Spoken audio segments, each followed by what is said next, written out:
Reclaimed is the podcast for the woman reclaiming her power through conversation, somatics, breathwork, plant medicine, and epic conversations. I am Kyla Gagnon, and this is Reclaimed. Hello, sweet friends. Welcome back to the conversation. I have my sweet friend Tara Portelli on the podcast today, and this is actually our second attempt. She's living in the jungles of Mexico, and our first attempt, the internet gods were not on our side. So we've tried it again. And I just want to read a little bit about Tara from her words. I just had her send me something, and I don't want to alter it in any way to make it sound like I wrote it. So I'm just going to read from her words because it's really important that I get this message out.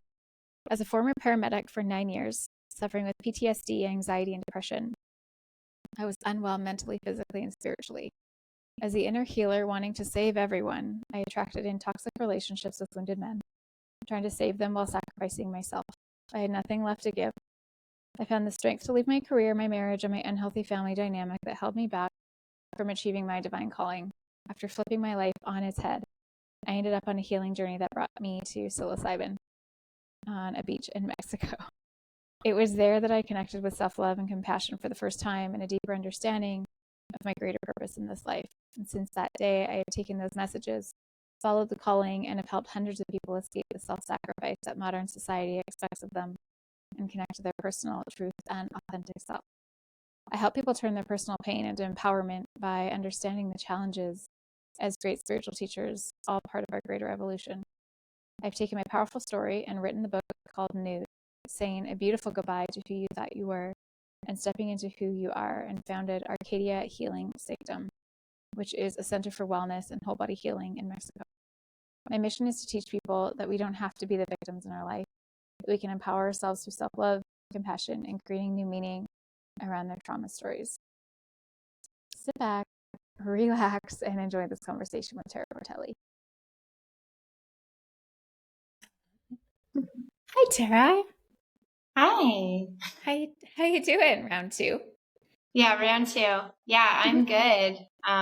It's 31 degrees and 79% humidity where I am right now. Oh my God, this is so good.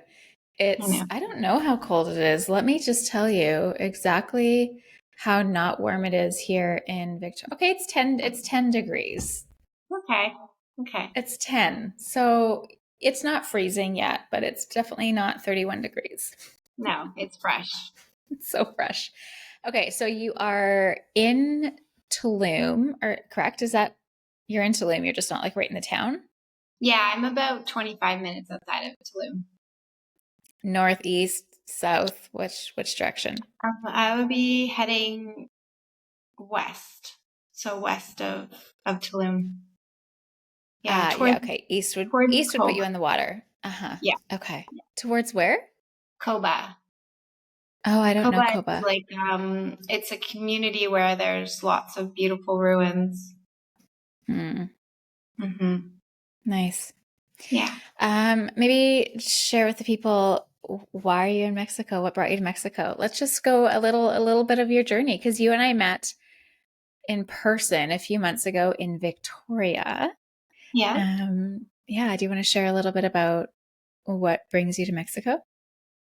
So I came to Mexico on my own personal healing journey after divorce and total career change, just really like a completely new chapter in my life. And I was called to Mexico because a medium told me that it was on my spiritual map. So I was like, I've never heard of Tulum. I'm going to go there and just check it out. So I arrived in Tulum and it felt like it was meant for me. Like the energy and just, I mean, you've been here. There was something about it that really just resonated with me. And so I ended up through a series of events that were not coincidental, but synchronistic, meeting a mushroom healer. And I was never somebody that ever dabbled in psychedelics. I was not even a cannabis user. It wasn't for me. And I ended up meeting this mushroom healer on the beach. And he's like, gifting me these mushrooms. And he's like, here, go do these. And so I ended up on the beach in Tulum doing a mushroom God. journey, solo By mushroom yourself. journey by Okay, by myself. yourself. Yeah. Yeah. I know it doesn't sound very smart, but I had all my people in line. I'm like, just letting you guys know this is what I'm doing. Good. But he was like, I didn't give you too much. It's just a little bit, it's just enough to connect with it. And it's like beautiful, loving medicine. He's like, just trust it. I was like, okay, I trust you. For some reason, I trust the medicine. I know, some random reason. And it was honestly the most profound experience of my life. It changed everything. It changed who I am, how I relate to myself. It gave me the opportunity to feel self-love for the first time. And I just felt really called that I needed to find a path to offer this to others because I had already been in the mental health field. So I was like, I've got to find a way to work with this because I think that this could really benefit a lot of people. And so fast forward, here I am. I'm running and hosting retreats here. And it's been an incredible journey for the last 5 years, just doing this work. Amazing. Okay, I want to dive into all of that a little bit more because you know that I love a good mushroom anything. But before I forget, which I almost did, first question that I do want to ask is, what are you currently reclaiming? I am currently reclaiming my authenticity, my true self. I lost her along the way. She had a lot of masks on, and I didn't trust that she would be accepted. So I'm in the midst of just truly stepping into her and her power. Yeah. Do you have a memory or do you know when you would have left her or the last time that she was present for you? I think when I was a child, Yeah. honestly, I think when we're children, we're just so innocent, and we say the things that are on our mind, and we don't have any filters. And then as we get older and we're taught, it's not okay to say that, it's not okay to behave that way, you need to be this type of a woman, you need to be nice all the time, and you need to always put others first. And we're just taught these things that now I see was just a program, and it just took me further and further away from myself through being in relationships where I sacrificed myself, or being in even family dynamics where I was always just trying to make sure everybody else was okay. But the reality is it was their own journey, and I can't save them from their own journey. It's their own, that's enabling. So once I really came into this place after my mushroom journey, that I felt my, love for the first time, I feel like that was just kind of like the gateway into this path of authenticity. Wow. Mm-hmm. Mm-hmm. So what does that, this is probably a really big question, and I don't know even if I would know how to answer it, but what does that even look like? Like, what have you been doing for yourself? Maybe that feels, I want to use the word like radical, because it's going to be so different than how your little girl learned to live and how you had been living for so long. Like, what has it been looking like for you, other Well, than like moving to Mexico? right. Yeah. And even that has also been like trying to figure it out. Mm-hmm. For me, it's been honestly just building a relationship with myself. So the first thing I ever did that I would say was really like kind of connecting with this place inside of me that was authentic was just dating myself. So I would take myself for dinner. Like for many people, and especially myself at one time, like I was really fearful to go to a restaurant and eat a meal by myself, and in fear of judgment, in fear Mm-hmm. that people are going to be like, oh, that poor girl, men must not like her. She's all by herself. Right. Um, yeah. So just starting to cultivate this relationship with myself kind of helped me to find self-acceptance.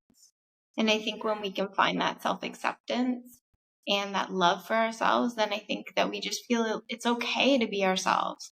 And then once you recognize that you're never going to make everybody happy, and you realize that, that people pleasing is actually not good. Like, and I was a people pleaser. once I realized that it doesn't matter. I could do like 1,000 things for this one person and they're just never going to accept me. It's okay though. Like I'm okay with that because that's their stuff. It has nothing to do with me, you know? So once I kind of gained wisdom, I would say, and kind of just opened up this path of developing a relationship with myself, I feel like it's just been easier and easier just to be myself. And I feel like even in the last months, like I would say in the last few months, I'm still stripping away the masks. You know, it's challenging, especially with social media. I don't know if you can relate. I just Very much find, so. yeah, like, and I'm just like, I'm finding myself almost, you know, if I have a presence on social media, like judging myself and then being like, no, like, where's that coming from? What are my intentions with that post? Or like, just, you know, and it can become like almost like too much. So Yeah. Yeah. I had a question. Oh yeah, okay. And again, if I ask questions that you're like, there's no way I can answer that, just tell me. So I can really relate to the piece around like journeying with psilocybin and having it really open up this self-love experience, like the portal into that. Do you have a memory or do you feel like you can share like an example of what happened for you in the journey that brought you to that place? And I'm thinking more like this is two part. One, I'm just always so curious about what goes on for people and like what happened that gave you the message, because you could receive that message 1,000 different ways in a journey. And I'm always just really, really curious. But then also I'm thinking for the person who maybe has never sat psilocybin and they're curious, because I know there's a lot of people really curious. They want to know a little bit like, what do you mean? Like, how did it show you self-love? What does that even mean? Do you have a memory or is there a story or something that you could share? yeah, I think it started with the beginning. Like once you're in the medicine, the very first experience I had was literally feeling like I was being lifted up by the universe. And the message that came through for me is like, you are loved and supported. And, Mm-hmm. you know, just hearing that for me, like coming from a very challenging childhood where maybe I didn't feel loved, I didn't feel grounded. You know, there's a lot of like domestic violence, alcoholism, addictions, mental health. Like that was my childhood. And I was just trying to figure out like my way through that. And I think to hear from the universe or, you know, the unseen, with the divine, whatever is supporting us, that I was loved and supported and that I'm not alone. It was like that in itself gave me like this confidence in myself all of a sudden. Because I was just kind of feel like I was walking blindly through my life. Like I was like, am I supposed to go here? Am I supposed to go over here? Like, you know, you're just kind of like, I felt like I had a stick and I'm like, is it this way or that way? And then the other thing that came up was just showing me myself. Like I actually saw myself in the medicine, like how maybe I'm meant to be seen, you know? So when we look in the mirror, we just constantly judge ourselves, you know, especially women. I feel like we're so critical of ourselves. We're just like, oh, I need to little bit here and tuck here and nip there. And it was just like, I saw myself through the lens of like what we were meant to see ourselves as, like where the divine was meant to, what the divine was meant to make us feel, because we are perfectly imperfect. Like every single thing about our being, whether it's our personality, our neuroses, you know, our physical presentation, every single thing about us is all part of who we are meant to be in this life. You know, whether it's like, you know, you have like a deformity in your foot or, you know, whatever it is, that is meant to keep you humble. That is meant to keep you grounded. Like there's no such thing as perfection. And I think that we are so skewed around that. And we've created this culture around perfection. And that comes with like plastic surgery, Botox, like, you know, injections, like all of these things. But that's not how we were made. So why are we trying to change who we are, you know? So that was massive for me. And that was really the opening. And then I can honestly say, like, while I was in the mushrooms, journey, I went and looked in the mirror and I just felt love for myself. Like I don't know if you can ever relate to this because I know you've had a lot of experiences, but I just looked in the mirror and I was like, I love you. Like Mm-hmm. you've been through a lot, you've done a lot, you've experienced a lot, and you're here and you're doing it and you just feel this love. And once I could feel that love for myself, it felt like my heart opened up. And then I felt like other people could feel my love and feel my energy, and then Yeah. that really, I find projects in my work, because I Mm-hmm. feel like people feel comfortable. They feel safe. They feel like Yeah. they can be vulnerable because there is this open, non-judgmental, loving space that they're being held in. Yeah. So, Yeah. yeah.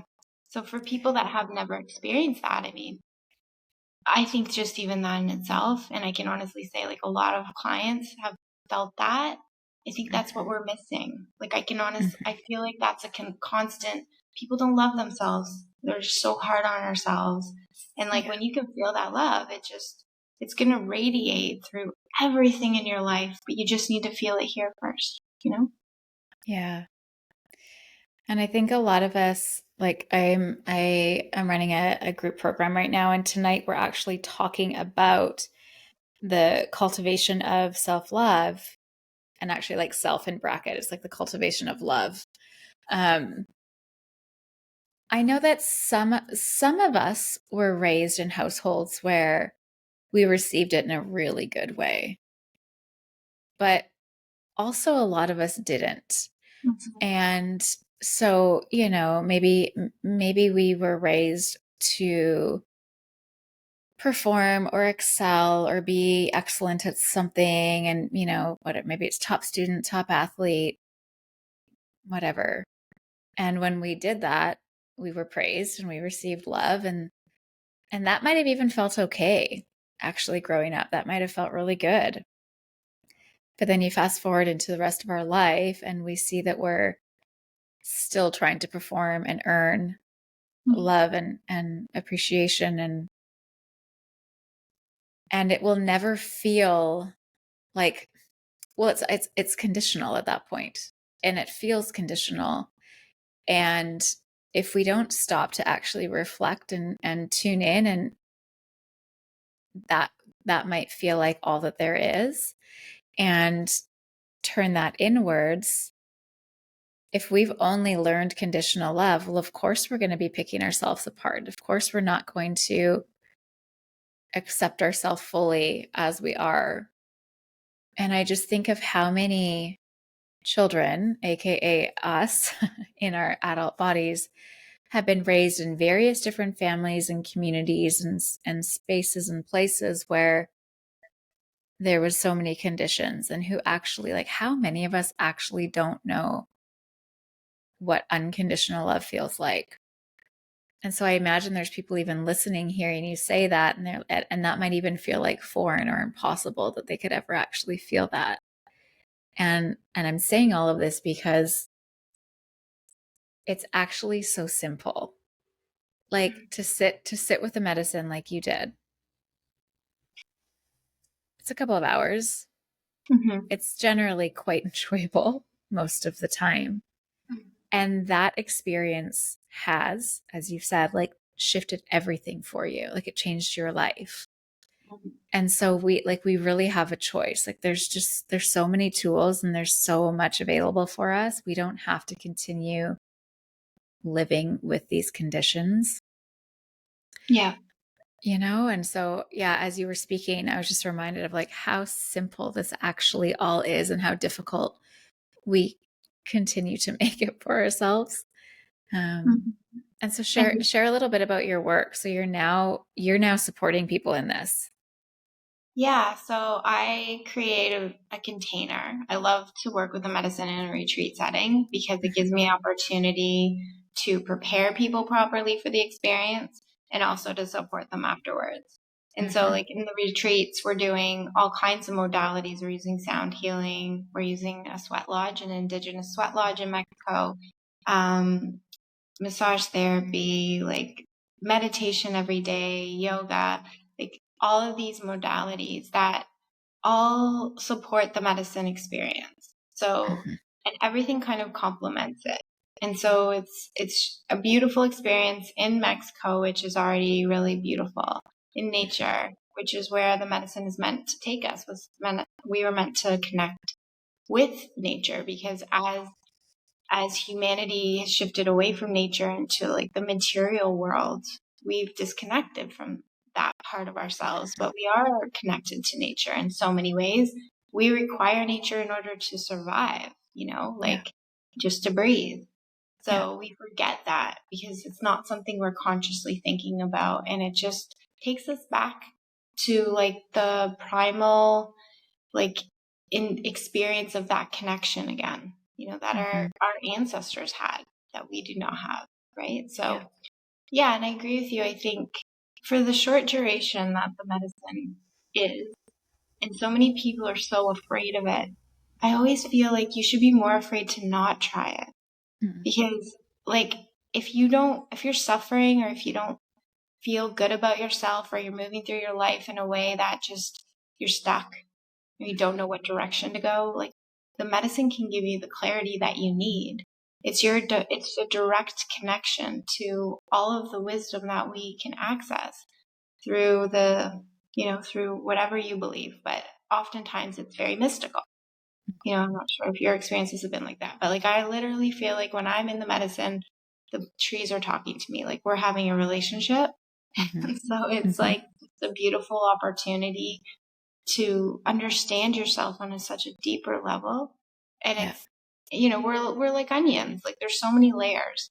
So it's not just like a one and done. It's a tool like anything, but it can be a profound tool. Yeah. So, yeah. Yeah. I agree. I agree so much. It changed my life as well. Continues to. And the onion continues to unfold every time. Yeah, I feel like I might be due for my own journey soon. Yeah, I thought the last time you and I tried to record this, and for those listening, we recorded a whole beautiful podcast, and the jungles of Mexico were not supportive, and so we're re-recording. But I think I had just finished a ceremony, maybe when we had recorded. Is that That's right? right. Yeah. And it was just so profound. It was so profound and so simple and gentle and loving. And there's such a difference. I can't even call it that. I took mushrooms I was 15, only one time in my life. I was 15 at a party. So very different energy going into it. It truly was such a blast. I had so much fun. I was at a party, which I could never do that again. Having now sat with it in ceremony with like real intention and prayer and connection, I just could never not ever, ever, ever not take it that way, not work with it that way. But yeah, it was so gentle and so profound. And I'm still like really just relishing in what came through. I just think it's like my greatest ally next to breath. It keeps me alive. But I mean, psilocybin, it's ancient also. Like it's an intelligence. It's coming back to people being afraid of it. And I get that. Like I really did used to be, I would get nervous every time I sat with psilocybin because you don't know. I also get nervous before I go into a breath journey because you just don't know what's going to happen. And I don't remember if I shared this with you, but I'll share it again here because it does feel important to share with people. It was the morning of the ceremony and I was feeling nervous. And even though my last experience was so beautiful, I was still feeling nervous. And I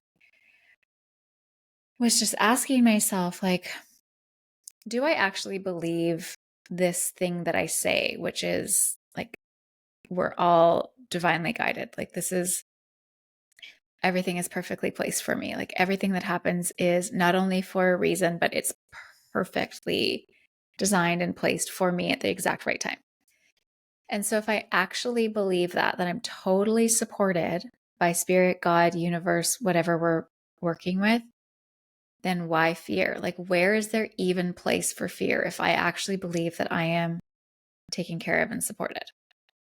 And so then I had to reflect on all of the times that something didn't go as planned or even was really hard and really devastating in my life. Was I okay on the other side? And every single time, every degree of pain and grief and awfulness, I was fine. And I was better than fine. I was great. I was excellent. I'm better than before. And I took that into the journey. I was like, yeah, like I totally trust this. Like whatever comes for me is for me. It's exactly what I need. And even if it feels hard in the moment, I know in every cell in my body that I will be not only okay on the other side, but I will be great on the other side of it. And there's so many lessons and growth opportunities that I wouldn't have if I hadn't experienced what I've experienced in the medicine. Yeah, absolutely. No, I mean, I can totally relate to all of that. I feel like it's clarity that we might not get otherwise, and like in an ally, absolutely. Like, I feel like if I didn't have that experience, I have no idea where I would have ended up. Like, I was so insecure with myself before psilocybin. And yeah, I feel like it just gave me this confidence to step into my power and to trust exactly what you're speaking about, that we are guided. And then after my experience, there were so many examples of that, how things just show up when they're meant to, and there really is no coincidences. And it's just it's a beautiful way to like live your life. It feels more magical instead of feeling like you're just in the 3D reality and you don't have guidance and you don't have support. You are guided, and this is your opportunity to connect with that guidance. I mean, obviously there's other ways. You don't have to use psychedelics in order to connect with that. You can do it through meditation and breath work as well. But I think it's a really nice way to do it. It's very gentle. Out of all of the medicines, it's the most loving, it's the most playful. I've done a lot of the different medicines now, and I would say like still psilocybin is beyond my favorite. And like you were speaking about, like when you do it in a party setting, your focus is not inwards. No. You're not able to receive the medicine, the guidance. You're using it in a different way, which is essentially is not correct. So by going inwards, doing it in a ceremony setting with someone that you trust that is a guide, I think you can get so much out of it, and you can really level up your own life just going into one ceremony. And that's actually what the research is even showing. Like one experience, full dose with psilocybin, is effective for like 3+ years, if you want to say. Like, just depends, because what it's doing in our brain is really helping us to like overcome our limitations. Pardon the interruption, my love. I wanted to just share with you two.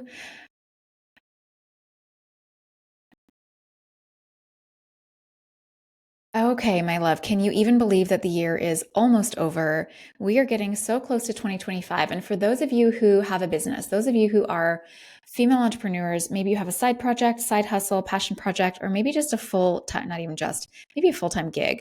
And we're coming up to a new year, which means let's excavate and get really clear on what our goals are.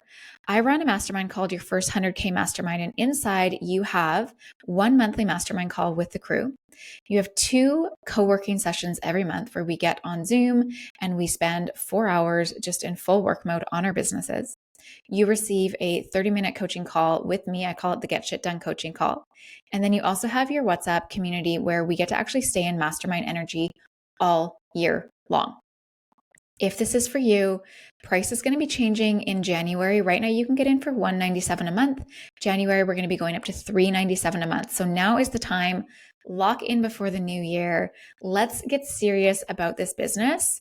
And for once and for all, show up like the absolute goddess, badass boss that I know you are.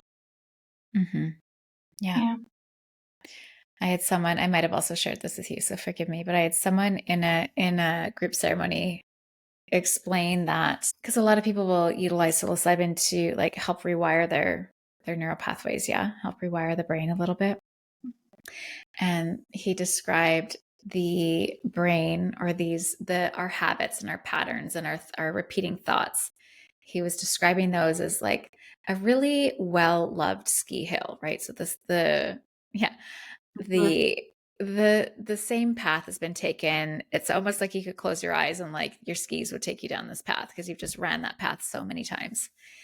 And you're really comfortable there and you think it's great. And then a journey with psilocybin is like a fresh snowfall where now those paths are, they're not completely covered. You know they exist. You know exactly how to find them, but you have this opportunity to create new paths. Um, and I just thought that was so beautiful. And because the idea of like, yeah, rewire your brain and change the way you think. It's kind of like meh, meh, meh. It feels like quite intense. And this Right. felt like a really soft way to think about it. It's like, no, it's just this like gentle snowfall and you have a choice. Like you have a choice. Mhm. Do these thoughts, does this behavior, does this life feel good? No? Okay, well then you have a choice and here's your opportunity to take it.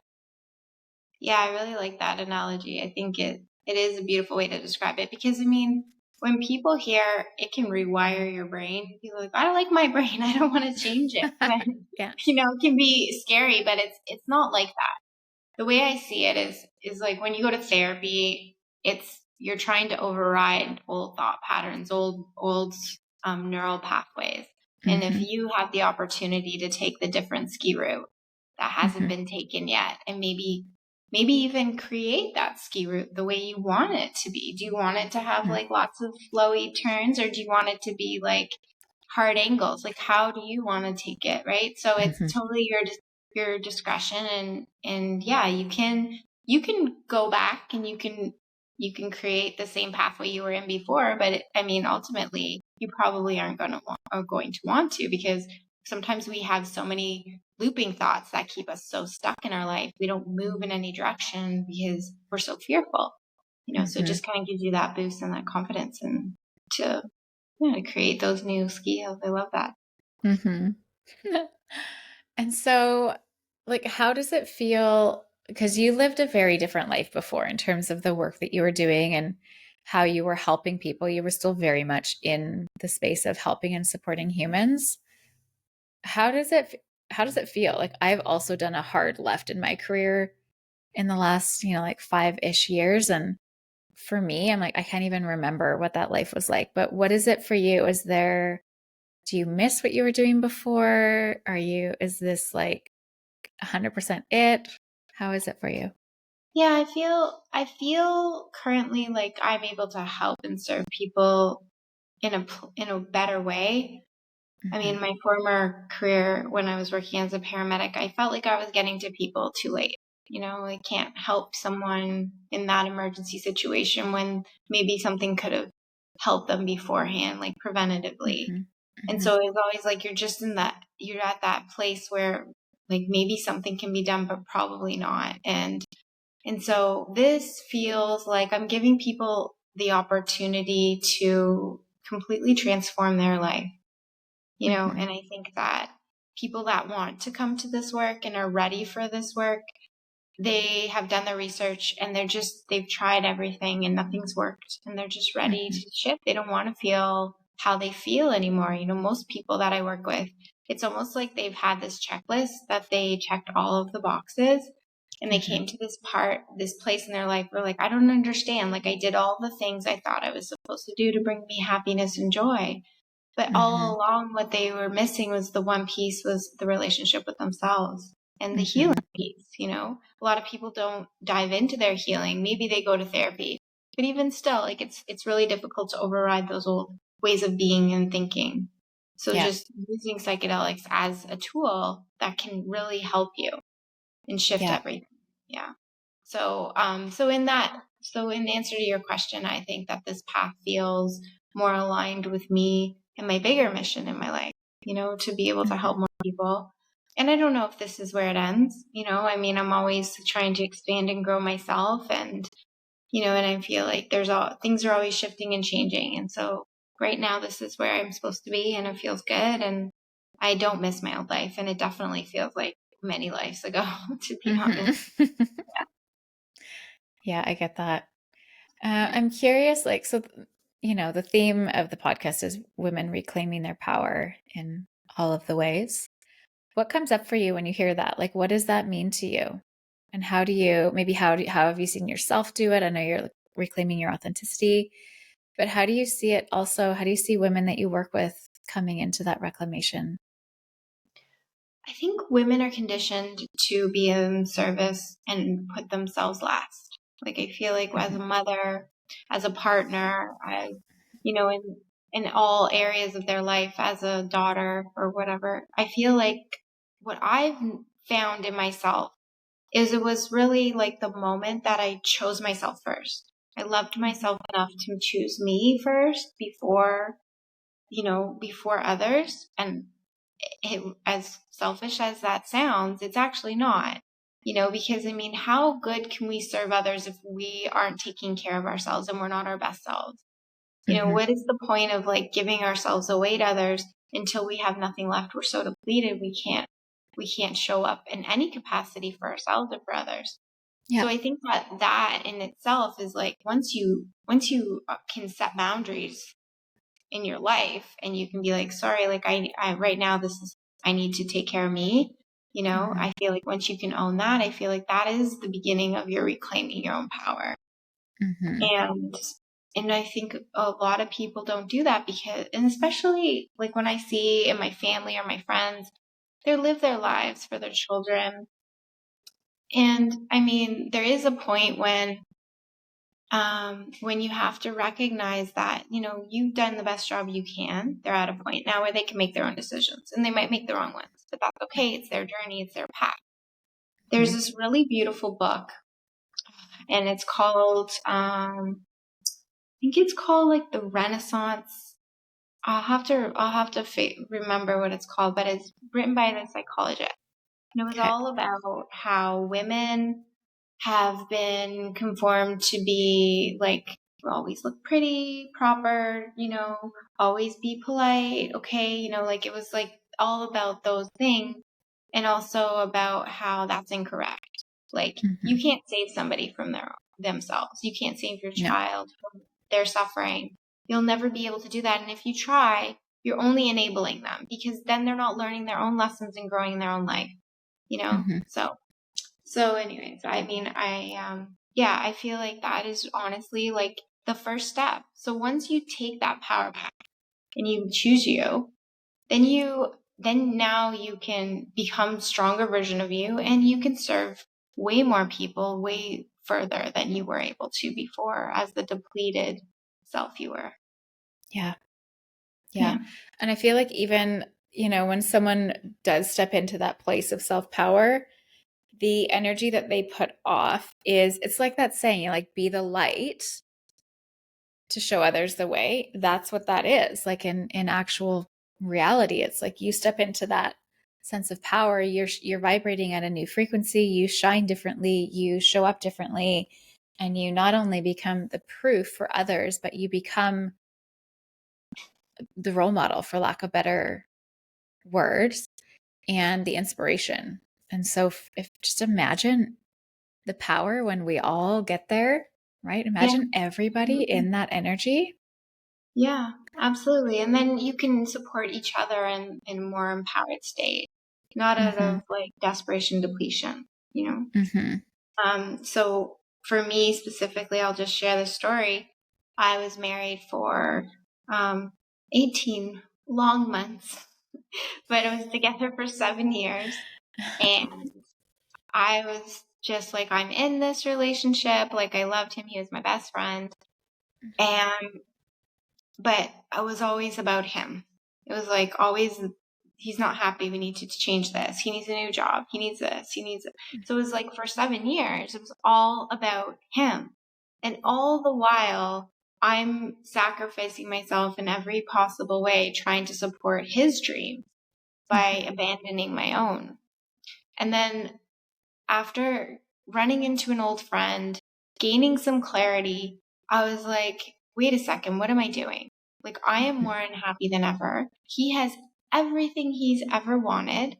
He's like everything. What he said was going to make him happy, and he's still more unhappy than ever. And I said, at what point do I have to choose myself? So I walked away. I literally walked away, and I was like, I'm not spending the rest of my good years at this age. I watched my parents go through 2 divorces each. I'm not spending my life being in a unhappy connection with somebody Yeah. that doesn't have the capacity to support me in my own life, because they can't even support themselves. And so, so they weren't willing, he wasn't willing to do the work on himself. So I was like, I had to go. So I left. And that was really like, that was a shock for everybody, because I I took him bet. to premarital counseling. I'm never getting divorced in my life. And 18 months later, I'm like, okay, I'm done. Like, I can't. Like, we've done this for 7 years. Nothing's shifting or changing. It's only getting worse. And you're not willing to work on yourself. So you can't even do your homework from therapy. So like, no, like throw this away, Yeah.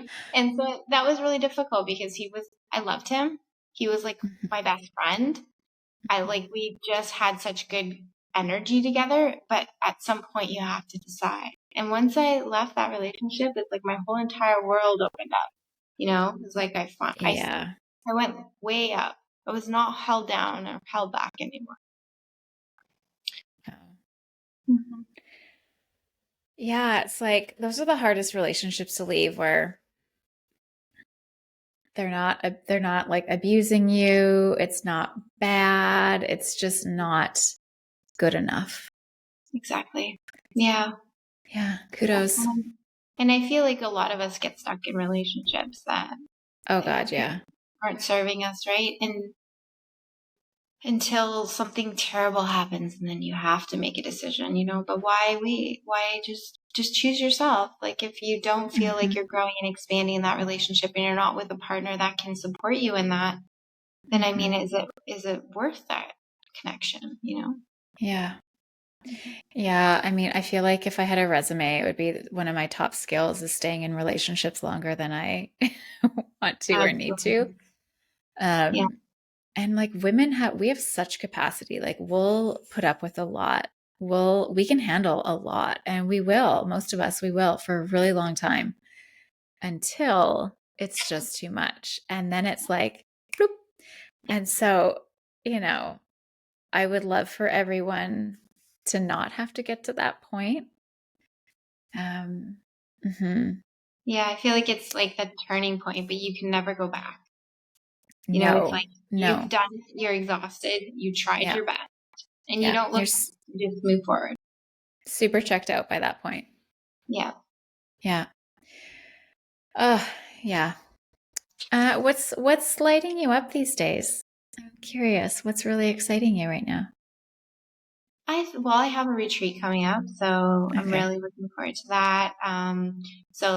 We have a new location, so it's this beautiful spot in the jungle, and we're going to have everything on site, including like sound healing and our meditations every day. And Mhm. we have a chef that we work with. He's incredible. He's creating our menu as we speak, and so that for me is like creating this space that feels like a healing space. I think mental health has always been associated with hospitals and white rooms Mhm. and doctors. And I feel like it's just really nice to be in nature and heal. Like, we're using nature's medicine to help us Yeah, to heal our emotions and in our physical bodies ultimately, because our emotions and our physical body are connected. So, um, 100%.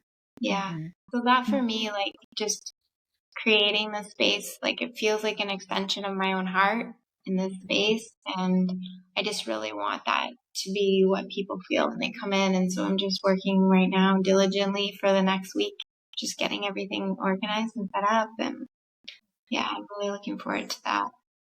And how about Beautiful. you? What's lighting you up? It's lighting me up. Well, two things. One, non-work related. We're planning just like all of our travel for next year, and we're going to be spending a month in Portugal, which we've both really wanted to do. And I have this daydream. It will come to fruition. I want to live in Europe, like even for a bit of the year. maybe it's 3 months, maybe it's 6 months. At some point in my life, I would like to live part of the year in Europe. So to be spending a month in Portugal feels really good. So I'm really looking forward to that. That's like, and once I know that there's even the potential of a trip, I'm like all over Airbnb. I'm Googling like what's the best coffee shop, where's the best food. Like I'm just planning it out immediately. So that's lighting me up in terms of my personal life. Business lighting me up. I mean, coming to the close of the year, and I'm definitely not one for New Year's resolutions, but I do like a good reflection, and I do reflect on where things are at and where they're going quite often. But I just feel like I'm coming into this new sense of clarity and power in who I am and how I show up doing the work that I want to do. And so I have really fun visions for what 2025 will look like and how I can serve and how I can, yeah, do really, really good things and have a lot of fun, make a lot of impact. So my like generator brain is very excited about many things. Amazing. And so Yeah. when you go to Portugal, what part of Portugal are you planning to be in? I was there in March. Oh, okay. So we're going to be based in Lagos, Okay. Lagos, in it's a place that everyone tells you to go, like is it the Archives? The Oh, yeah. Algarves? The Yeah. Algarves. Okay, so we're down in there. But there's also, have you heard of the island Madeira? Is it one of the Azores? Well, I don't know. It's actually closer to Morocco than Okay. to Portugal, but it's part of Portugal. And the surf is epic. So of course Cam is very excited about the surf, but it looks like the land before time, or like I mean, I guess a better example is it's very Hawaii-esque, like Mm. huge green cliff sides, massive waterfalls, beautiful like um hikes along these like mountain peaks, and it's just this like little trail and stairs, but the landscape there is insane. And so we're going to spend some time there, but primarily based in Lagos. Oh, it sounds amazing. I Mm-hmm. was in the Azores, so it sounds very similar. Like I think Okay. all the islands are very similar. What time Hmm. of year are you going? We're going to go like late April to late May. Okay. Yeah, I was there in March, so it was busy during March, but I guess it was kind of like a touristy March break kind of Mm. experience. But yeah, Okay. no. But if it's volcanic, like you'll get all kinds of amazing scenery and like really amazing like hot springs and really, really Yeah. beautiful. Yeah. Oh, I'm so, Yeah. so looking forward to it. Yeah. Yeah. Okay. So retreat next weekend. So likely, by the time this is out, we've missed it. But is there a schedule? How often are you facilitating retreats? What does that look like? How do people find it? All those Yeah. things. So we're hosting monthly retreats. Okay. So it gives people the opportunity to really pick and choose. And in between scheduled retreats, we do private retreats. Mm. So there's lots of opportunity to come and do this work. And then we're going to be here for sure till April. So running Okay. retreats right through till the spring. Hmm. And if people want to connect or find me, it's arcadiahealing.ca Okay. is the retreat center. And then I am Tara Portelli on Instagram, where I'm pretty active there. So you can always Hmm. connect with me there. And yeah.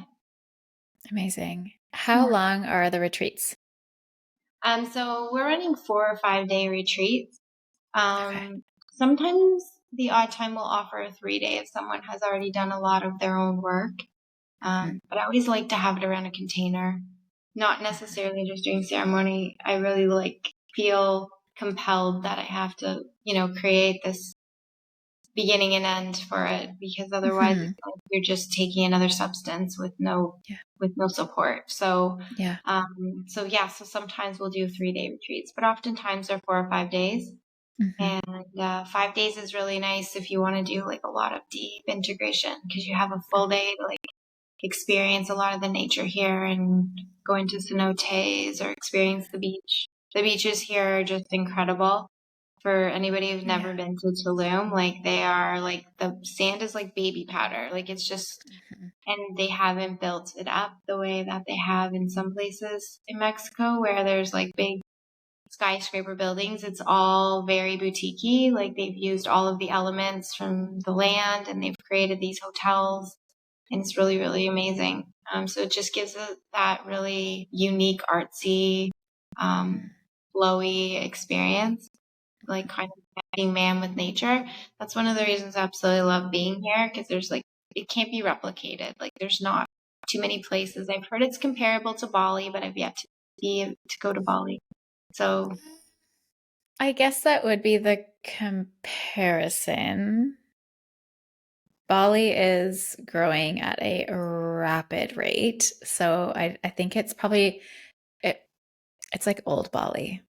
okay, Tulum is like old Bali. Bali is now very busy and lots of building. Yeah, Tulum is very special. yeah, no, it is. It is a really special. Okay, my love, I'll put all of those links in the show notes and make sure people know how to find you and experience your medicine and your magic and yeah, what we both know to be like the best. The Yeah, best. amazing. Thank you. This has been a really beautiful conversation. Yeah, I'll see you soon. Okay.